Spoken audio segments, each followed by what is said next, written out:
I thank you all, brothers and sisters who have gathered here. Today's topic for the discourse is about the three qualities.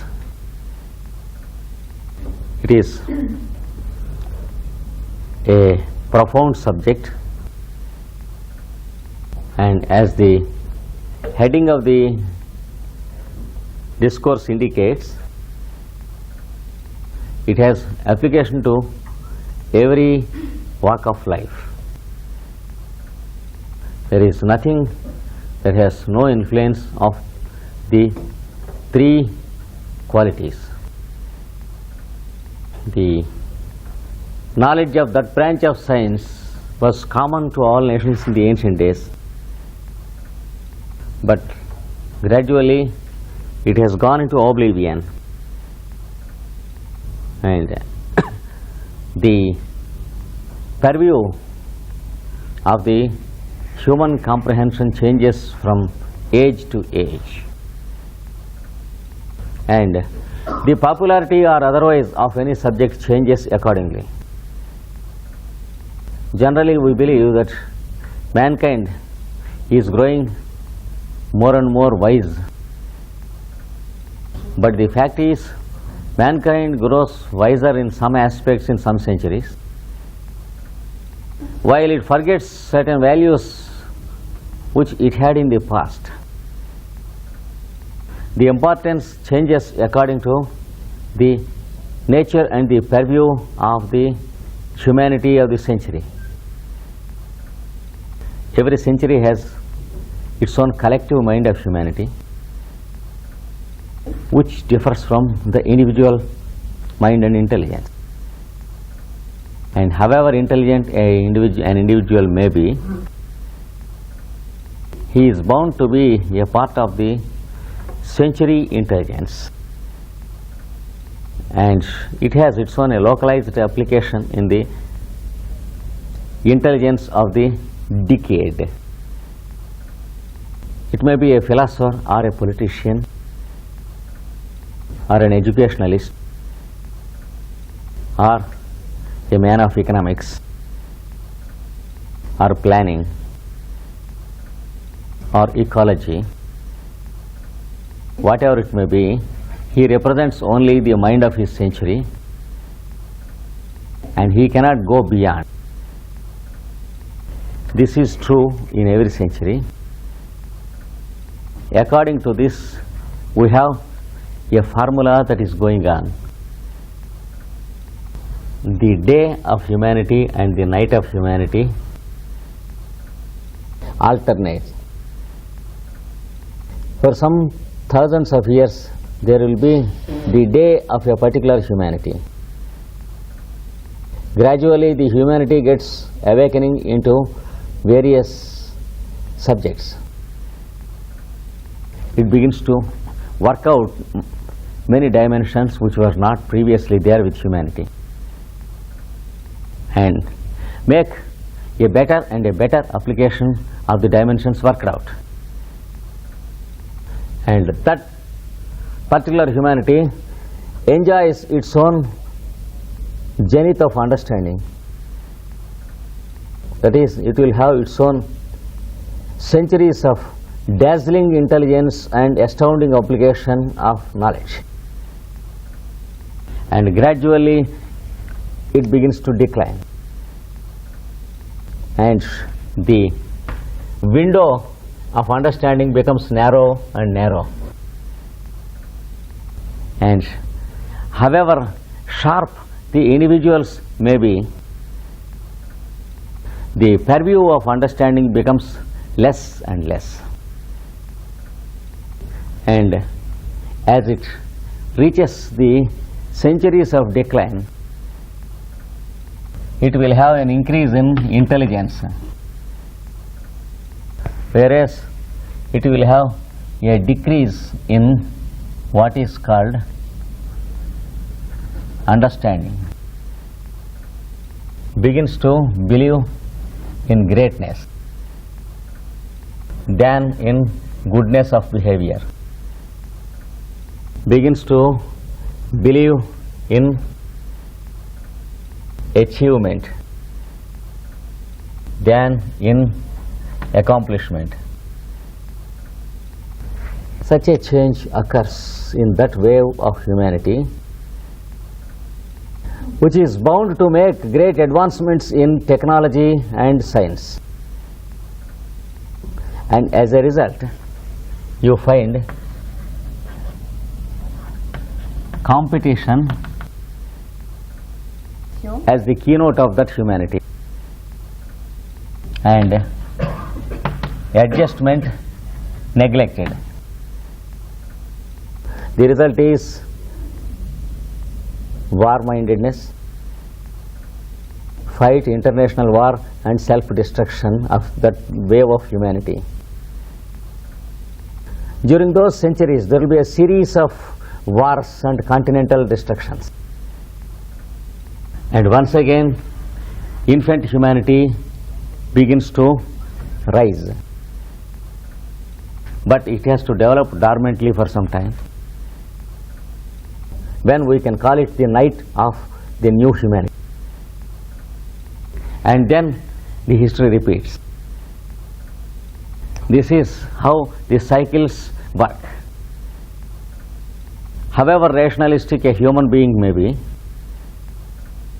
he can be only behavioristic and nothing more. Because what we call intelligence and rationalism is part of the behavior of the century. We can't come out of the totality of understanding. Our understanding is bound to be a part of the understanding of the humanity of the time. So, as the great poet Goethe says, knowledge is discovered to forget and forgotten to discover. And this is the cycle of knowledge. It is only an awakening, not an achievement. Therefore, knowledge once achieved by humanity is lost so easily. We can't assure that knowledge once achieved is preserved by humanity. And why such a thing happens is that the human intelligence and understanding are conditioned by two qualities. The qualities condition the intelligence, and the qualities are cyclic in their nature. There is an alternating succession of the application of the qualities. There are two qualities that apply themselves to everything. They apply themselves to humanity also.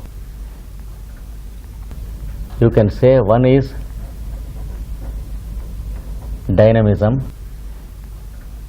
and the other is inertia. They alternate. In our daily life they alternate and we cannot escape. When inertia begins to work upon us, we have to sleep, or at least we have to be sleepy if we want to resist.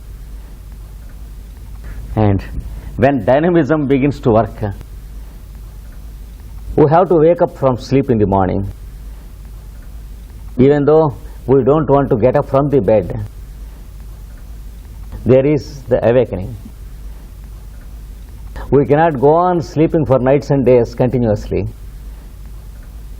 because the law of alternation is continuously working with it. Remember, the law of alternation is the law of life. If you observe your own respiration, as I told you the other day, it should have an inhalation and exhalation. Suppose I am too much glamorous of oxygen, I want to inhale only. What happens? I will die. If someone is glamorous of carbon dioxide, suppose he wants to exhale only continuously, there is no continuation. So life can continue only as the result of alternation.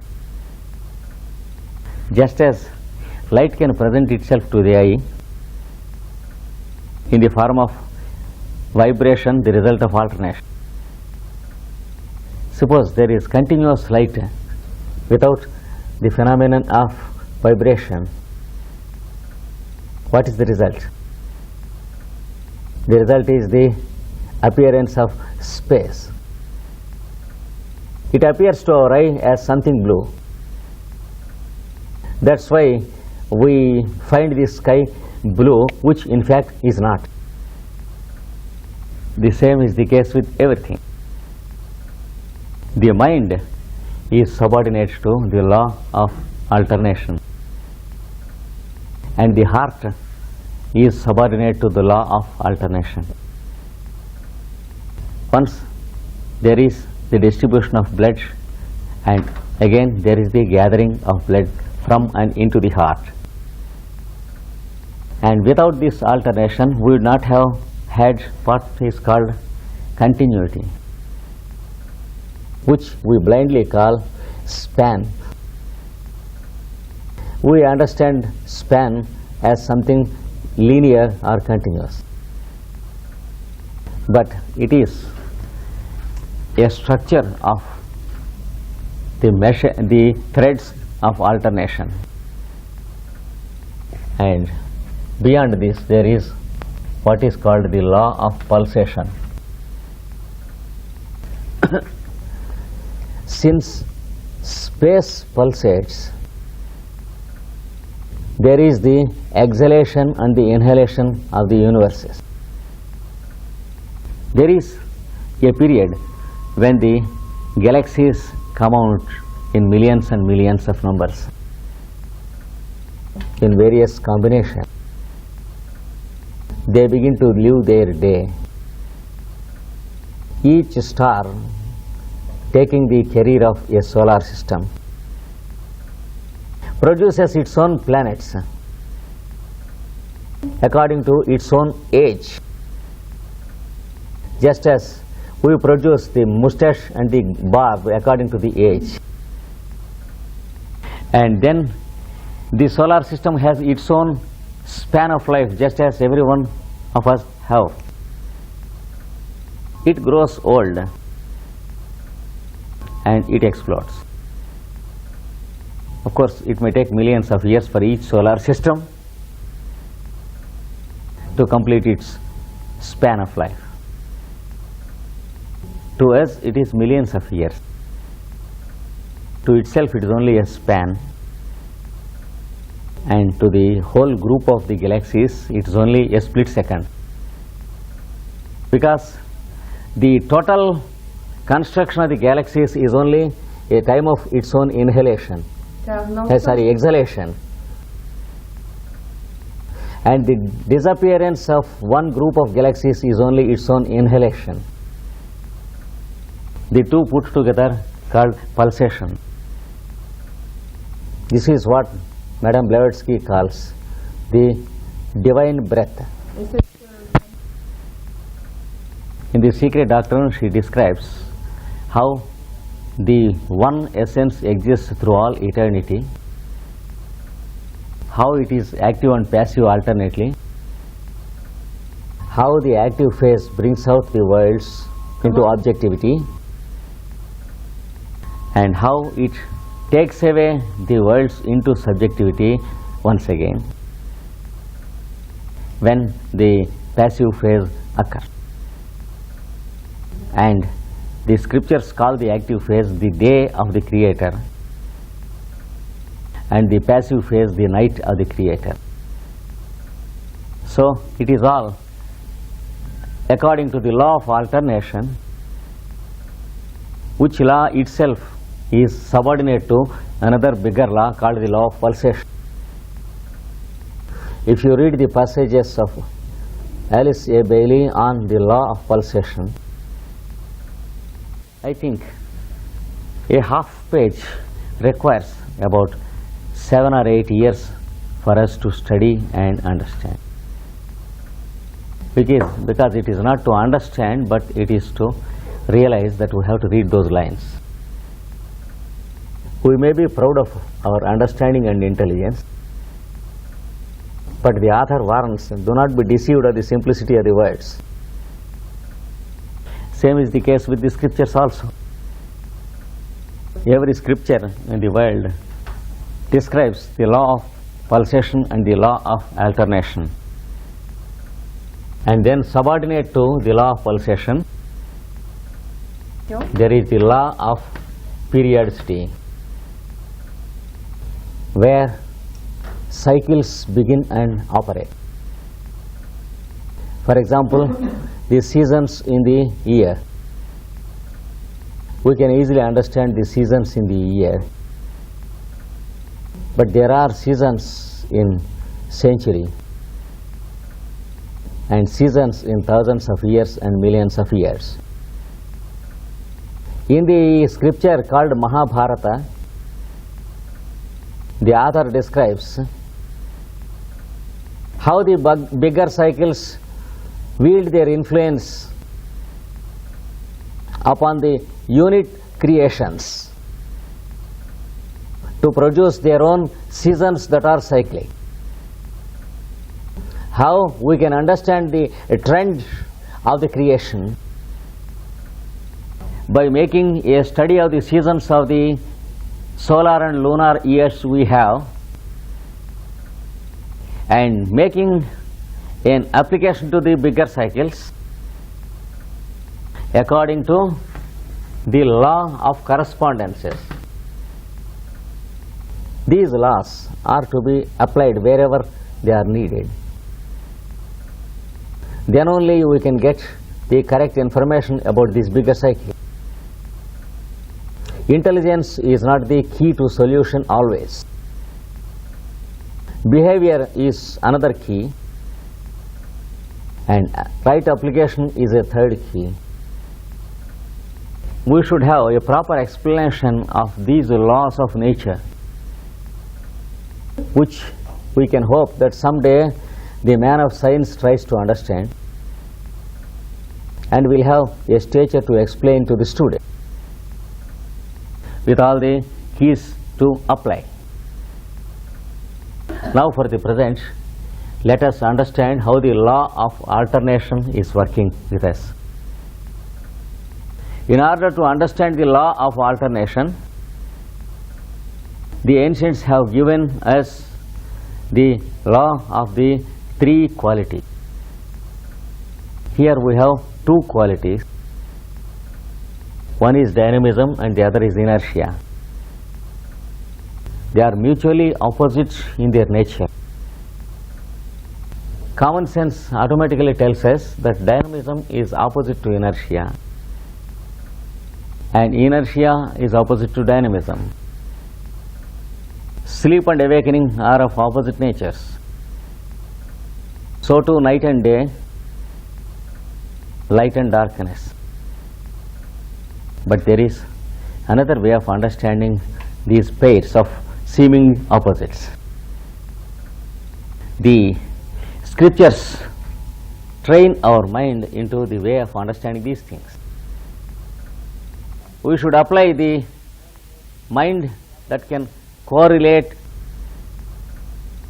The untrained mind understands them as pairs of opposites. For example, light, darkness, day, night, wakefulness, sleep. These are understood as opposites to each other. But if we can understand the relationship between the right hand and the left hand, the right eye and the left eye, the right nostril and the left nostril, we can understand these things also in their true light. If we understand the relationship between male and female, we can understand the relationships between these two pairs of opposites also. Each of the pair is having two halves of the same item, and if we understand a half as an independent entity, our logic is wrong. We are at fault to understand it. The two put together form one seed of two cotyledons. You see, many seeds have two cotyledons, two halves. Do you believe that they are two different seeds of opposite nature? The two are required to stimulate the plumule into germination. Similarly, each of these things are single entities having two parts in it. So they are supplementaries. They work as pairs but not opposites. And these are the result of the law of alternation.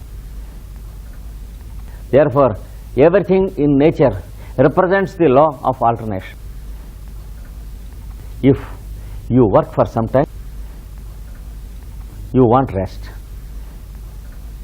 If you take some rest for some time,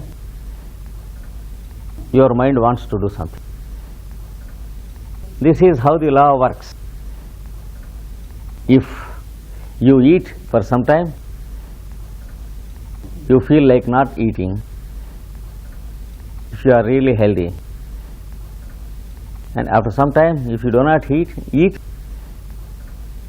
then again you feel like eating. Anything you can observe in your daily routine, you have the influence of the law of alternation. You cannot find anything at all that is not under the influence of the law of alternation.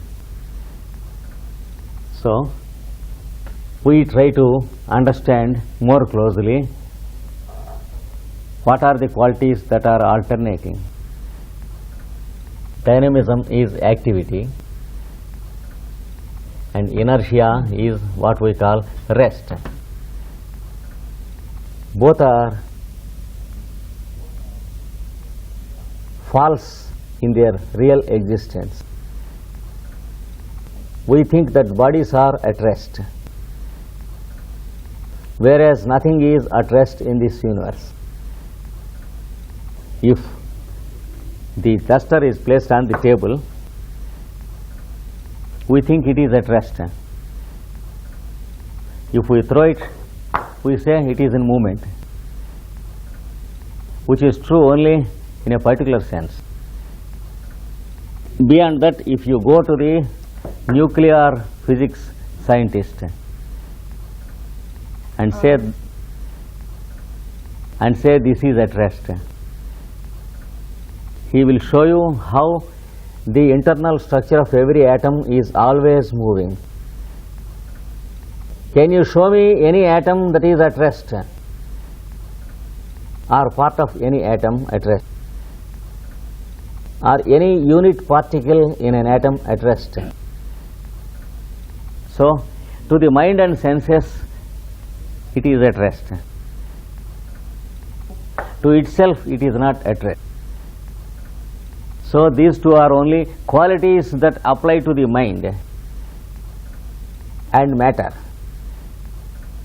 Matter is conditioned temporarily and mind is conditioned temporarily by the two qualities. And there is a third quality also. When these qualities come to rest, there is a null to these two of seemingly opposing qualities. Then we have the third quality called poise. By virtue of this third quality, the atom is existing and the solar system is existing. The biological cell is existing. and what we call the individual is existing and aspiring, and what we call the individual mind is making its manifestation and continuing as long as the quality of poise permits it. The moment the quality of poise permits it to escape according to the law of alternation and pulsation, because this law of poise is also under the influence of the two bigger laws. So it has to work for some time and then recede. It has to alternate, because it is also working under the influence of the law of alternation,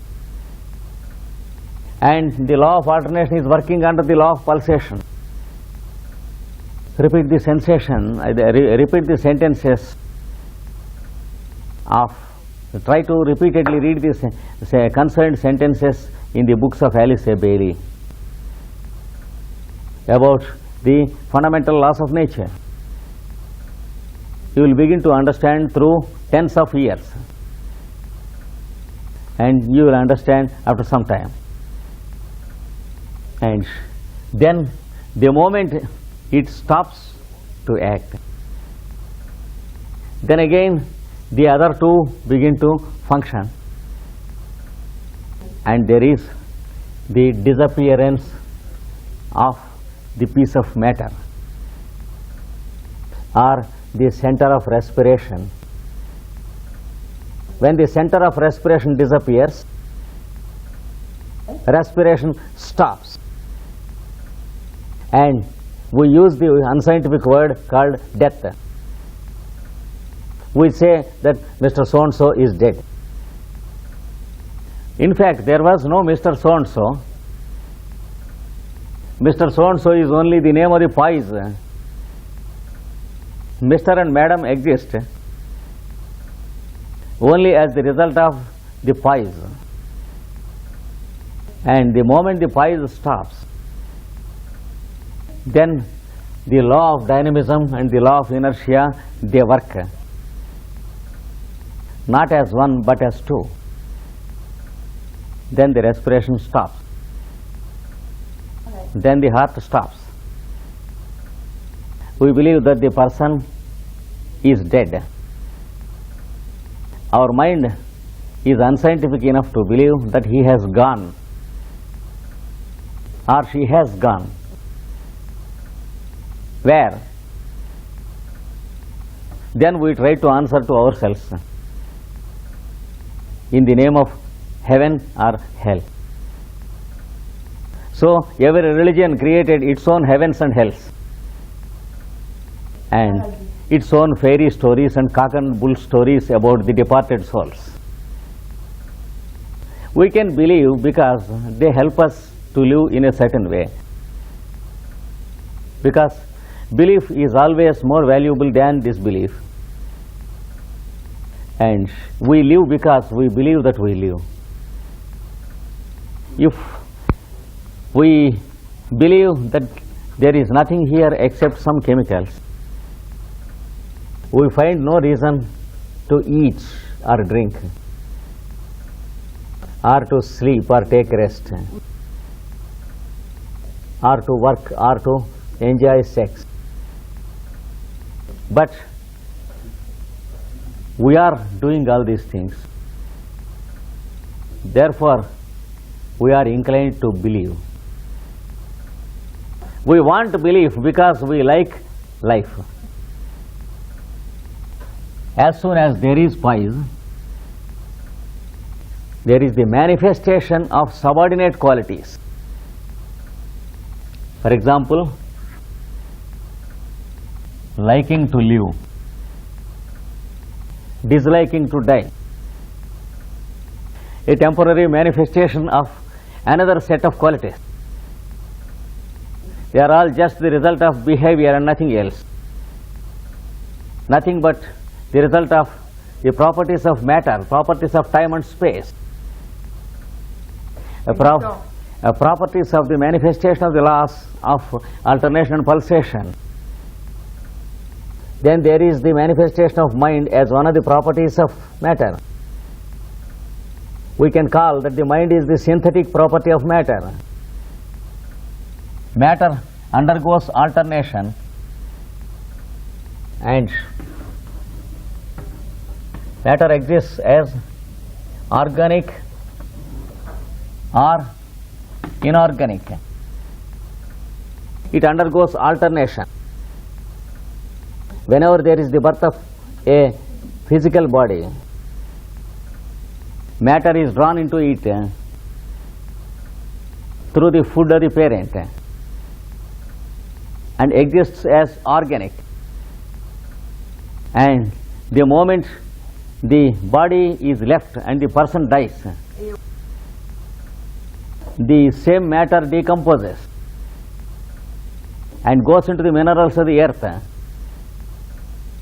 and it exists as the same chemicals but inorganic.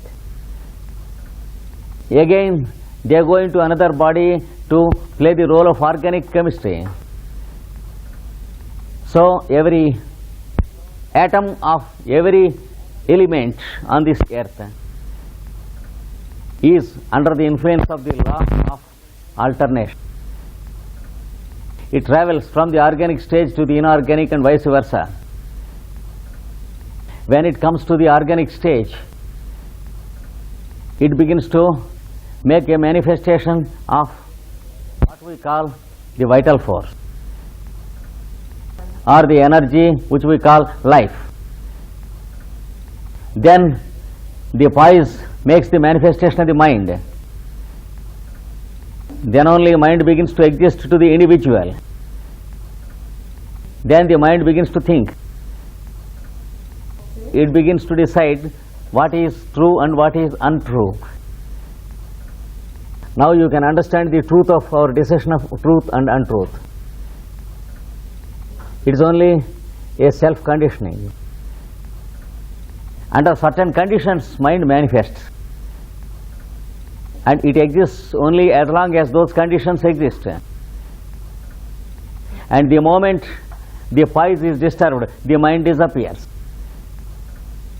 And it is what we call death. When the respiration and the mind is stopped, we call it death. So, when the mind exists between two given points, when it begins to decide what is true and what is untrue, you can very easily understand the truth of truth and untruth.